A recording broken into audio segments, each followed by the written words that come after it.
السلام علیکم، میں ہوں اسپورٹس کا سلطان اور بات کرتے ہیں پاکستان ورسز بنگلہ دیش کے درمیان ہونے والے پہلے ٹیسٹ کی۔ سب سے پہلے تو بہت ہی برا حال تھا راولپنڈی کرکٹ اسٹیڈیم کا، جہاں پر صبح کی ہلکی سی بارش نے پی سی بی کے تمام تر انتظامات کا پول کھول دیا۔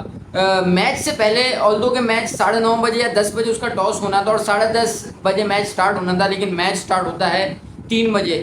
4 گھنٹے کے ڈیلے کے بعد ٹاس ہوتا ہے 2 بجے، 2:30 بجے ہوتا ہے میچ سٹارٹ۔ لیکن اس کی وجہ تھی بارش نہیں، اس کی وجہ تھی ویٹ آؤٹ فیلڈ، جی ہاں گیلی آؤٹ فیلڈ تھی، یعنی کہ بارش ہونے کے بعد جو گراؤنڈ کے اوپر پیچز تھے، پانی کے پیچز تھے، گڑھے بن چکے تھے، اسے سکھانے کے اندر اتنا ٹائم لگ گیا۔ اب آپ سوچیں گے یار کیسے پاکستان جو ہے وہ چیمپئنز ٹرافی کی میزبانی کرے گا۔ خیر اللہ اللہ کر کے 4 گھنٹے کی اذیت کے بعد، گراؤنڈ اسٹاف کی محنت کے بعد بالآخر جب میچ سٹارٹ ہوا تو وہی ہوا جس کی امید تھی، یعنی راولپنڈی کی گرین ٹاپ وکٹ کے اوپر فاسٹ بالرز گرجے بھی اور برسے بھی۔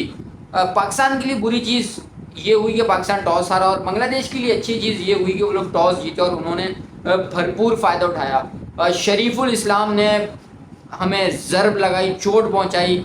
پہلے عبداللہ شفیق صرف 2 رنز پر آؤٹ ہوئے، اس کے بعد کپتان شان مسعود کے ڈسمسل کے اوپر آپ تھوڑی بہت بات کر سکتے ہیں کیونکہ تھوڑا سا کنٹروورشل تھا، آلدو کہ ٹیکنالوجی کا استعمال کیا گیا، بنگلہ دیش کی طرف سے ڈی آر ایس لیا گیا تھا اور تھرڈ امپائر نے اسے آؤٹ لیا، جس کے بعد آپ نے دیکھا ہوگا شان مسعود بھی کافی ناراض تھے، لیکن کچھ کر نہیں سکتے تھے۔ آن فیلڈ امپائر سے بھی انہوں نے کافی بحث کی تھی، لیکن کچھ ہو نہیں سکتا تھا کیونکہ تھرڈ امپائر کا فیصلہ تھا۔ اس کے بعد جس کا انتظار تھا سب کو، پنڈی کراؤڈ آوازیں لگا رہا تھا بابر بابر، لیکن بابر آئے جتنی جلدی میں اتنی ہی جلدی میں واپس چلے گئے اور 0۔ تو پچھلی 10 اننگز میں ٹیسٹ کرکٹ کے اندر بابر اعظم کی کوئی 50 نہیں ہے، اور آج تو بابر اعظم 0 پر آؤٹ ہوئے، اور اس وقت پاکستان کے حالات بہت برے تھے۔ 16 رنز پر پاکستان کی 3 وکٹیں گر چکی تھیں، پہلی وکٹ گرتی ہے 3 رنز پر، دوسری 14 پر اور تیسری 16 پر۔ حالات بہت برے تھے، ایسے لگ رہا تھا گھوڑے لگنے والے ہیں پاکستان کے، لیکن اس وقت کھڑے ہوئے کراچی کے 2 لونڈے، کراچی کے 2 نوجوان، ایک سائم ایوب جو کہ اپنا دوسرا ٹیسٹ کھیل رہے تھے، اور دوسرے سعود شکیل جو کہ پہلی بار نائب کپتان تھے۔ جی ہاں، انہیں ایک نئی ذمہ داری دی گئی تھی، نائب کپتانی کی۔ پہلا میچ تھا ایز اے وائس کیپٹن سعود شکیل کا، اور کیا ہی بھیا باری کھیلی، دونوں نے تھوڑے تحمل سے انہوں نے جو ہے وہ بیٹنگ کا سٹارٹ کیا، جبکہ اگینسٹ دا نیچر جا کے، خاص طور پہ سائم ایوب تو کھیلے، ان کا اس طرح کا نیچر ہے نہیں کہ وہ اتنا سلو کھیلے، لیکن اگینسٹ دا نیچر جا کے کھیلے کیونکہ وکٹ کے اوپر موائسچر بہت تھا، کنڈیشنز تو خیر سن شائن تھی، لیکن جو دھوپ صبح کی جو بارش تھی اور اس کے علاوہ جو گھاس تھا اس کی وجہ سے بالرز کو کافی مدد مل رہی تھی، 2-3 بار بچے بھی دونوں اللہ اللہ کر کے۔ خیر اچھی چیز یہ ہوئی کہ ایک پارٹنرشپ ملی ہمیں جس کی ضرورت تھی بہت۔ پہلے سائم ایوب نے 50 سکور کی اور اس کے بعد سعود شکیل نے 50 سکور کی، اور یہاں سے پاکستان میچ میں واپس آیا، آلدو کہ دونوں 98 رن کی شراکت دونوں نے جوڑی۔ 100 رنز کی شراکت سے صرف 2 رنز پہلے جو ہے وہ سائم ایوب آؤٹ ہوئے 56 پر۔ تو ویل پلیڈ سائم ایوب، اسی اننگز کی ضرورت تھی آپ کو، اور اسی لیے آپ کے کپتان نے، آپ کے کوچ نے آپ کو موقع دیا تھا کہ آپ رنز کریں۔ ہورارا کے اوپر ترجیح دی گئی تھی سائم ایوب کو، جو کہ ایک اچھا فیصلہ ان دا اینڈ ثابت ہوئی کیونکہ پاکستان کو انہوں نے مشکلات سے نکالا، 16 پہ 3 آؤٹ، اور اس کے بعد جو چوتھی وکٹ گرتی ہے وہ گرتی ہے 114 پر، یعنی 98 رنز جوڑے سائم ایوب اور سعود شکیل نے۔ اور اس کے بعد پھر آپ کو پتا ہے رضوان تو بھائی آؤٹ ہونے والا بندہ نہیں ہے، رضوان نے ٹک ٹک کیا آہستہ آہستہ، ڈے اینڈ جب ہوا تو دونوں اس وقت کریز پر موجود ہیں۔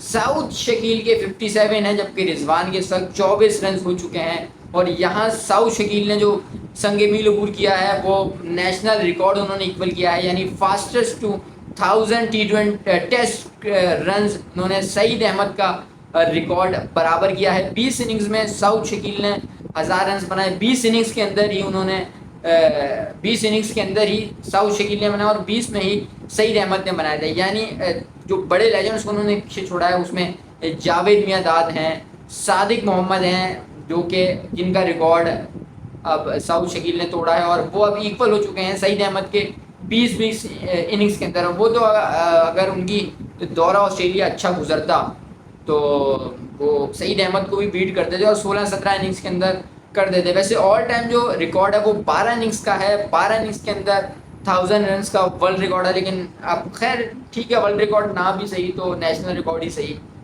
لیکن اچھی چیز یہ ہے کہ بھائی ساؤتھ شکیل نے اور کراچی کے سائم ایوب نے جو ہے وہ بچا لیا ہے. ایک دو روز پہلے ایک فارمر کھلاڑی رو رہے تھے کہ میر حمزہ کو نہیں کھلایا، ابرار کو نہیں کھلایا کیونکہ اس کی وجہ تھے، اس لیے نہیں کھلایا کیونکہ وہ کراچی کے. ہیں بھائی اللہ کے بندے ہوش کے ناخن لو، سائم ایوب بھی کراچی کا ہے، ساؤتھ شکیل بھی کراچی کا ہے، اور شان مسعود بھی کافی عرصے سے کراچی کی طرف سے کھیل چکے ہیں، کراچی وائٹس کی طرف سے کھیل چکے ہیں. تو یار 3 بندے پہلے ہی کراچی کے ہیں، اب آپ 2 نہ کھلانے پر آپ نے جو ہے وہ رونا اسٹارٹ کر دیا ہے. تو ہر چیز کے اوپر کنٹروورسی نہیں ہوتی، ہر چیز کے اوپر کراچی مافیا کا یا کراچی کا لیبل نہیں ہوتا. تعریف بنتی ہے سائم ایوب اور ساؤتھ کی، ٹھیک ہے. میرٹ کے اوپر میرے حساب سے بھی ان کی جگہ نہیں بنتی تھی. اب آپ ڈیبیٹ کرتے رہو کہ کس کے اوپر آپ کھلاؤ گے میر حمزہ کو. ایسا کیا اکھاڑ لیا میر حمزہ نے آسٹریلیا والے دورے کے اندر، یہاں پہ محمد علی کی جگہ بنتی تھی. پی ایس ایل کے اندر انہوں نے اچھا پرفارم کیا تو محمد علی بالکل ڈیزرو کرتے تھے.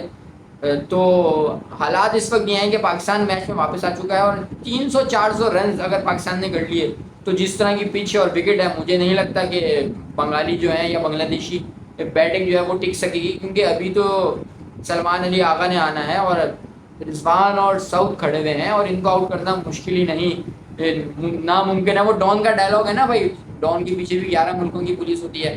تو اس طرح جو ہے وہ ابھی ساؤتھ شکیل فارم کے اندر ہے اور رضوان بھی فارم میں ہے. آپ کو کیا لگتا ہے پاکستان ٹیم کتنا اسکور کرنے میں کامیاب ہوگی؟ کامنٹ سیکشن میں بتائیے گا. جس کا تکا صحیح لگے گا اس کا کامنٹ جو ہے وہ لازمی شیئر کیا جائے گا ویڈیو میں. تب تک اپنا خیال رکھیے گا، انشاءاللہ ملیں گے آپ سے کل ڈے 2 کی صورتحال کے اوپر. ڈے 2 کو سمرائز کریں گے. تب تک اپنا خیال رکھیے گا. پاکستان زندہ باد.